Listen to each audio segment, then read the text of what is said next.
like to welcome Rachael Watt, not only to Empowered Mums, but as our first official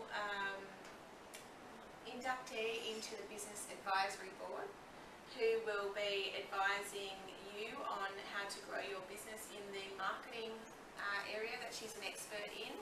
And I have handpicked people that I trust with my heart and my soul to be a part of this Business Advisory Board, which will be up on our new website, which is a women's business directory, where you'll be able to connect with other people around the world and also promote your online and offline events as well. So it'll be the go-to person, and for you to just connect with trusted people that are just not going to fluff around. They're not there to rip you off. These people are just absolutely genuine with what they're trying to do in their business, and I'm just so excited because when I started 3 years ago, I was like, okay, so who do you go to? And I went overseas for mentors, you know. Most of my money I have spent in Australia, but I have gone overseas because they were doing videos, and I just trusted them when I watched their videos, and a lot of the videos were just them in front of their computer in a t-shirt.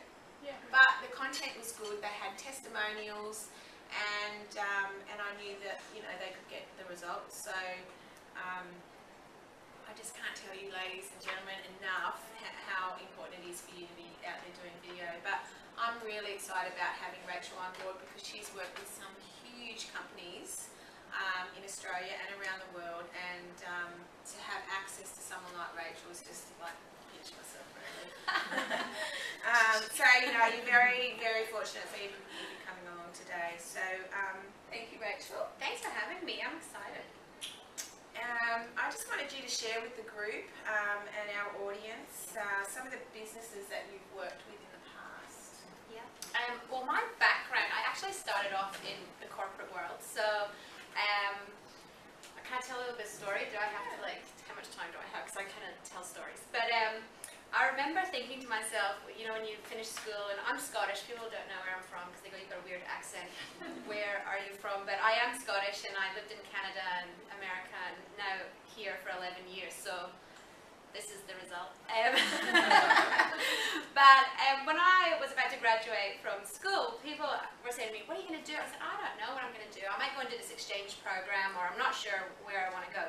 So I'm mulling around in the library, and the librarian says to me, what are you doing, Rachael? Shouldn't you be in class? I'm like, no, I'm trying to decide what I want to do. And she's like, well, what do you like doing? I'm like, talking, socializing, talking some more.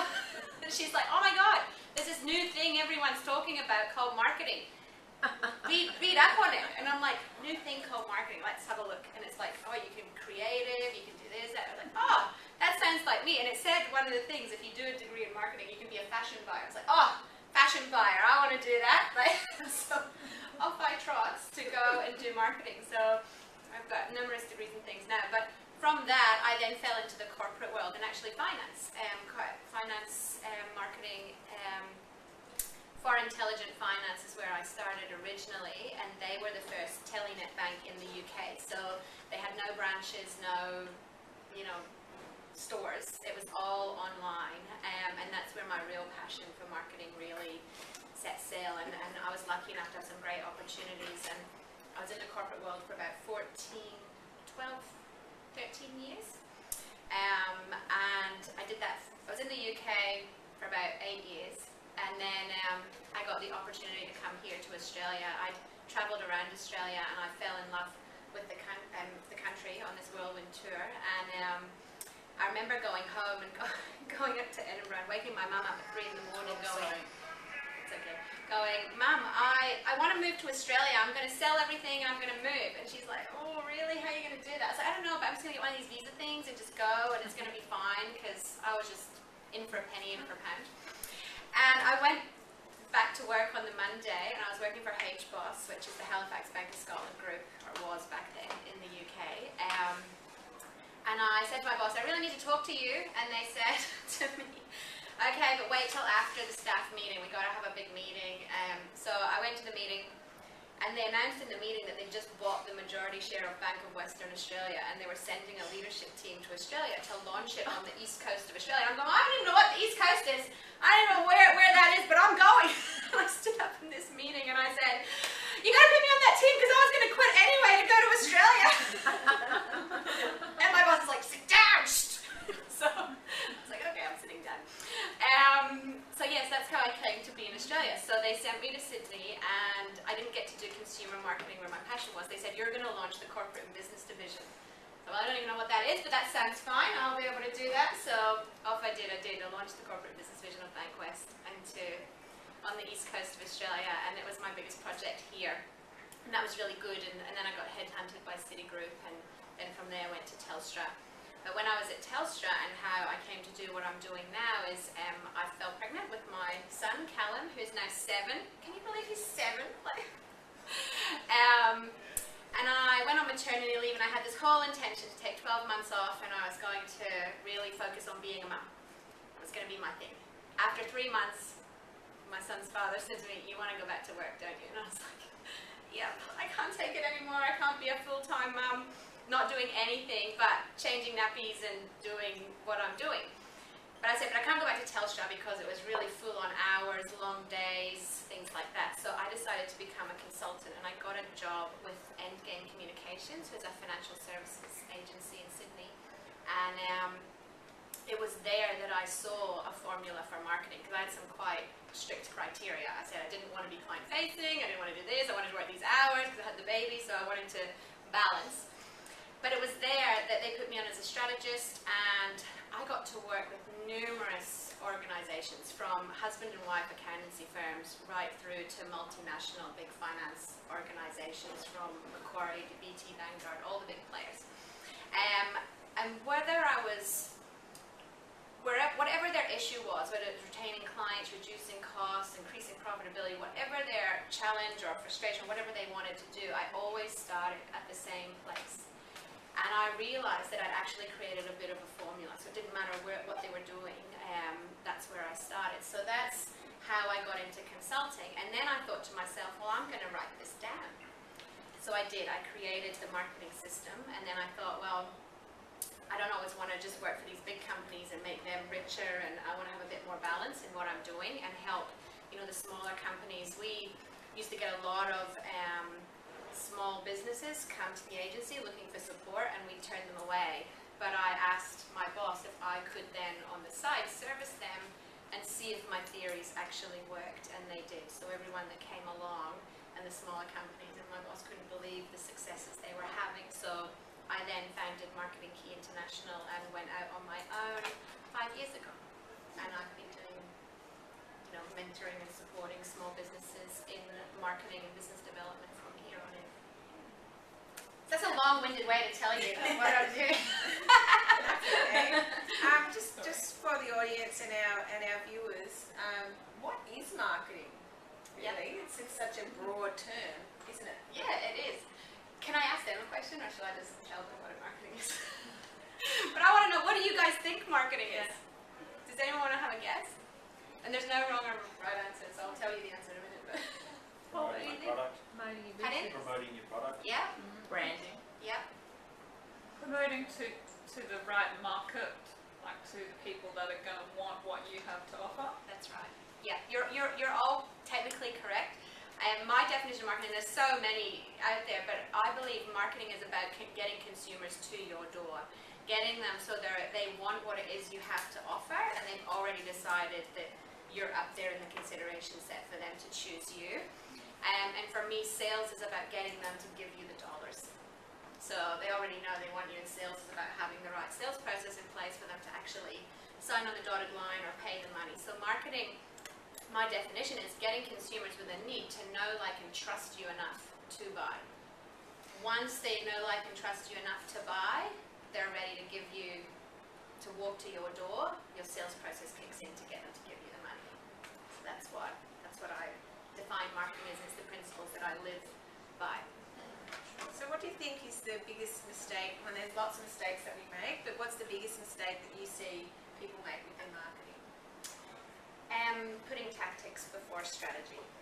So what I try and do is educate everyone in business to say, get off the marketing tactic of the week treadmill and start looking really systematically at your business and your marketing, because marketing is a system. People think it's advertising or it's promotion or it's Facebook or it's, but it's not. It's a system. And the reason that businesses get into so much overwhelm or a bit unsure or waste money and time on marketing is because they haven't treated it like a system which has steps involved that, if you're going to get consumers to know, like, and trust you, must be followed. So I find the biggest mistake business owners or businesses make is putting tactics before strategy, not having a clear plan in place of where they want to go on their journey, and just trying the latest marketing gimmick, because there's experts everywhere, and now more than ever, which is rightly so, people are niching themselves. So you've got your Facebook expert, you've got your PR expert, you've got your branding expert, and everything that all of them are saying is awesome. But unless you put them all together in the right, it's like making a cake, unless you put all the ingredients in it the right order and put them all the way they should be, that cake is not going to rise and you're not going to get the result you want. And you can't just do a tactical, in my opinion, you can't just do a tactical element without having that foundation set. Absolutely. So how is it that a business can be unique and stand out from their competitors? Have a clear positioning, a clear proposition. So in the model that I teach people, it's all about knowing your customer first. So getting really clear on who you want to talk to, and looking at that ideal customer. So you guys are all in business, so you look at your databases or look at the people that are buying from you and go, oh my God, if I had 10, 20, 50, 100 more of these customers, life would be awesome. And it doesn't matter what it is for you. It could be to spend the most money. It could be they're just the nicest to deal with and you think, oh my God, bring all your friends because I want to work with more people like you because it's a pleasure to have you around. Whatever that ideal client is for you, you got to think of, if I had 10 more of these, life is going to be so good. And then you start to look at their habits. Well, who are they? Where do they hang out? What do they do? Do they like watching videos? Do they like listening to music and podcasts? Do they read? Where do they get their information and where do they hang out? Once you know who it is that you want to appeal to and target, and one thing to bear in mind is don't try and be all things to all people. I'm so sorry, but the lady over here, I can't remember your name, just started your fitness company? Donna, sorry. I think it's so important that you should just target to women because that's your niche. You know how there, when you got asked the question, you were trying to go, yeah, well, could do men, and I'm going to do a night class, and I'm going to try and do this. It's like, you are the fitness strength training woman for women, So stand true in that niche. It's like you said, it doesn't mean I'm going to turn a man away if they come to the door, but that's who I am and that's what I'm about. So it's getting really clear on what you're in business to do and not being afraid to not be all things to all people, because when you try and be all things to all people, you end up being nothing to nobody. Can I just say something there? Sure. With my own business process, I thought in the beginning, when I met you the first time, I thought, okay, so I'm going to have this site and I'm going to target women, but I'm going to target women of all ages, starting from teenagers to late 70s or whatever. But now through the process I've realised that teenagers don't even come to That's my site. right. They're not interested. Yeah, Even women in their 20s, not so much. Yeah, that's It's right. interesting how you, through the process, you really work out Who they are. and That's how right. wrong you were. And that's a Not wrong, really but- great point because you've defined your 40s to 50s, which is awesome, because the way you would talk to a teenager would be completely different to the way you talk to maybe a 50, 60, 70-year-old professional, or, so once you know who you want to talk to, you then talk to them in their language. If they use slang language, you use slang language. If they're more formally spoken, all of your marketing material or any communications material that leaves your business should be more formally spoken. So when they read it, they go, oh my God, they're talking to me. Whether it's conscious or unconscious, they know that you're talking to them. So yeah, that's a really great point. It's good that you had to go on that journey to discover, oh, actually, my little niche and pocket within here is this group here. And it doesn't, people say to me, but my product or service is for everybody. And I go, well, it might be for everybody, but people only buy from people they like, and people only buy from people that they have a connection with and gravitate to. So why not go after that group that you know has an affinity with you and you can appeal to? And then it's not like you're going to turn everyone else away, but it's not like you're going to spread yourself so thin and try and appeal to everybody. So back to your question though, how can you be unique? So once you really know who it is that you're talking to, if you want to avoid competing on price and avoid always thinking I can do it cheaper, or, you know, because there's always someone out there that can do it cheaper, is to have that really clear point of difference. So what makes you different to the guy down the street who says he does exactly the same thing? And when you're starting out in business, or when you're a small business, one thing that you can do is use your personality. You know, people buy from people they like, so you can use yourself when you're really trying to find out what that point of difference is. But it's so important to have a clear vision, purpose, passion of why you're doing what you're doing, and that becomes your point of difference. And then it stops becoming about the product that you're selling, or it stops becoming about the service that you're offering, and it starts becoming about your passion and your point of difference and your purpose. And that is what will make you stand out compared to the guy down the street who does exactly the same thing. Because an apple's an apple, right? But yeah, once you have that difference in positioning in place, people will choose who they want to do it. Can I just ask you something? Because that, Sure. you know, that photo, Debbie, Yes. with the woman, Yes. right? That was after 6 months of running a business. That was the first time I went, this is my market, which is a women's only market, which Yeah. is 95% of the market. That took 6 months to take that step and go, that was my market. Yeah. Like, it's a brave step to go, and the rest of you, Yeah. kind of, you know, It is. market too. It is, and when you go through the process of going, okay, so who is that ideal client of mine? What is the niche that I want to go after and target? And I say, don't look at it, I mean, it is niching yourself, but don't look at it too much going, it's just women, so that's a good start, but then who is it within that, you know? Defining the age, defining what they're into, their interests, and if you ask, it's just about knowing the right questions to ask yourself to be able to come to the answer. So for you, it took you 6 months, but maybe if you'd had the blueprint in front of you, it would have taken you 10 minutes or a couple of weeks, and then you go out and talk to the people that you want to attract, you know. So it's good that you've got that, and that's the beauty about marketing. It doesn't matter if it's going to take you 6 months, it doesn't matter if it's going to take you 6 weeks. The journey is the journey, even a year, you know. It's that you've got there in the end, and then you'll see if you then implement the next stages, the growth will come. I think a lot of people are afraid of niching their business now because They really are. it's too narrow, and I'll only be able to target, you know, a couple of hundred or a couple of thousand. The When fear of lack, it's like a lack mentality. Yeah. It's like Yeah. fear of not getting enough money. Because from really, that how many smaller customers do amount. you need? And Yeah. then instead of constantly chasing new customers, looking after your existing customers and getting them to be your word of mouth referrals because you're doing a good job for them. Yeah, and it's even looking at it like, you don't have to say goodbye to everyone else in the world, like not service them if they come along, but you want to know who you're going to talk to with your communications material, and you can't talk to everyone. Like you discovered, Tammy, you know, the young ones, the teenagers, you're just not talking their language. So you got to talk to who you know is the group. So it's about profiling your ideal customer. So that one person that could be sitting across from you, you think, oh my God, if everyone in my business was like them, this would be awesome. You probably all got a person that's come and bought from you or experienced your service, and you just think, oh my God, I love them. You know what I mean? That if everyone was like them, I'd be so happy. And you want to attract more of them, so you talk to that group. Yeah. But having a clear point of difference is what's really going to allow you to no longer compete on price, because in this day and age, you just can't compete on price. Because there's always someone that can do it cheaper. So break the myth for me, Rachel, that you need to have a big budget to do marketing and have a system and a plan in place. Yeah.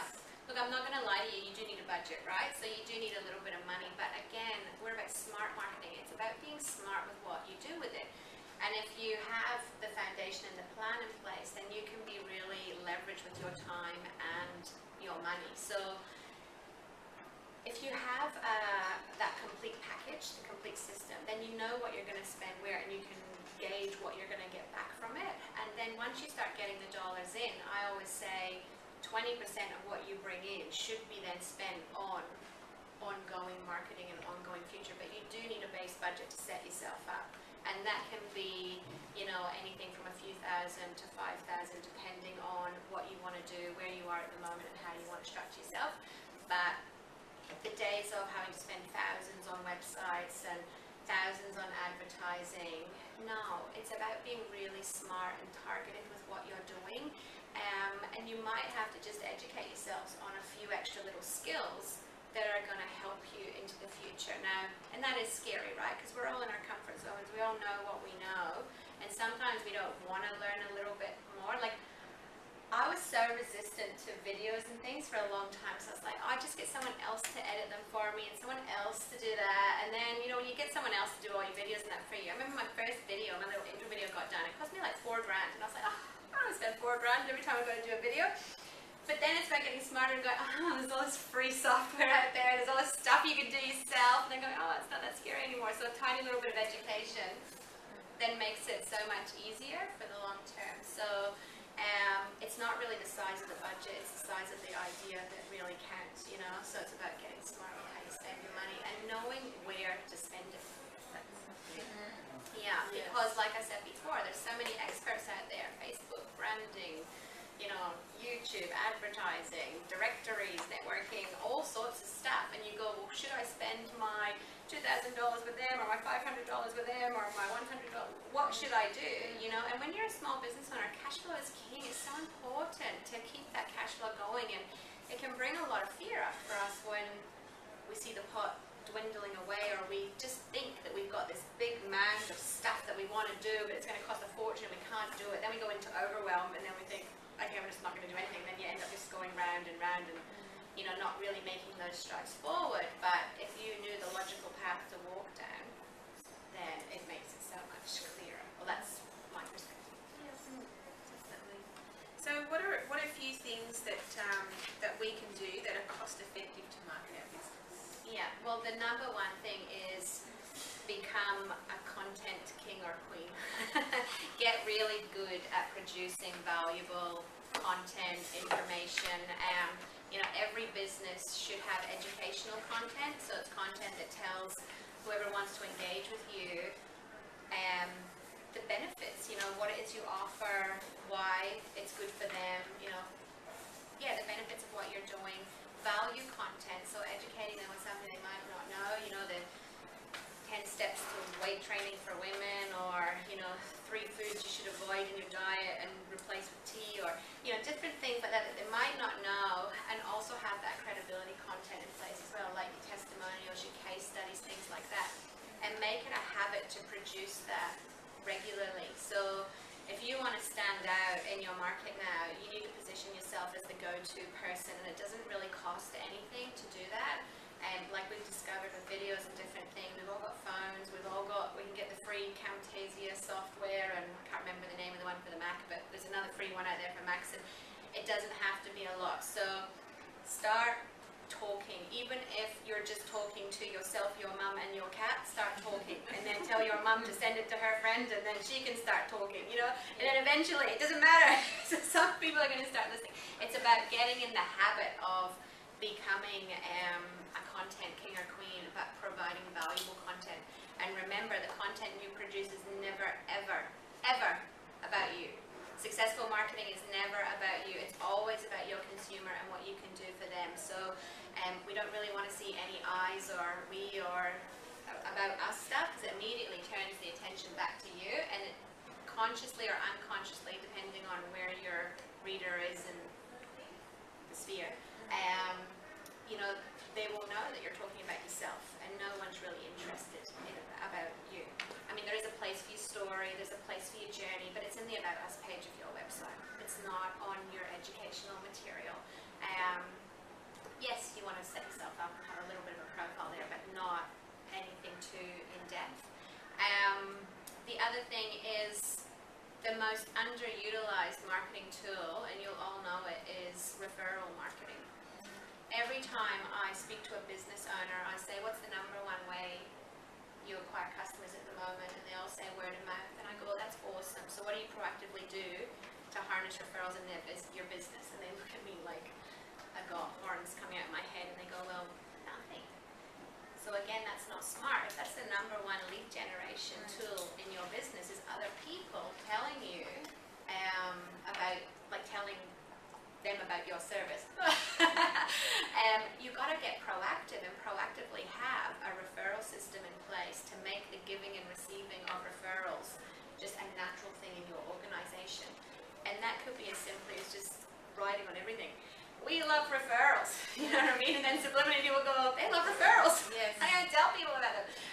And even educate your customers on the type of people that you want more of. You know, say to them, we are about, you know, attracting 30 to 40-year-old females who've got a child and are looking to beat the bulge or whatever. And then they go, oh my God, my friend has just had a child, she's 30 to 40, she really needs to beat that bulge, you know? So they'll naturally tell you. And there's various sources for your referrals. You know, there's your existing clients, but there's also partners and affiliates and people like that. So in your business, you'll probably have different people that you work with, you know, accountants or bookkeepers, or you might have an insurance broker or a girlfriend that's got a business themselves. You know, start looking at how can we mutually cross-promote our business.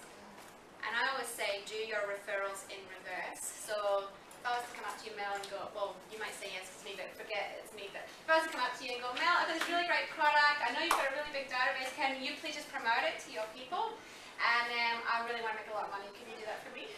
Well, sure, I can if you'd like to be a member. I'd love to help you.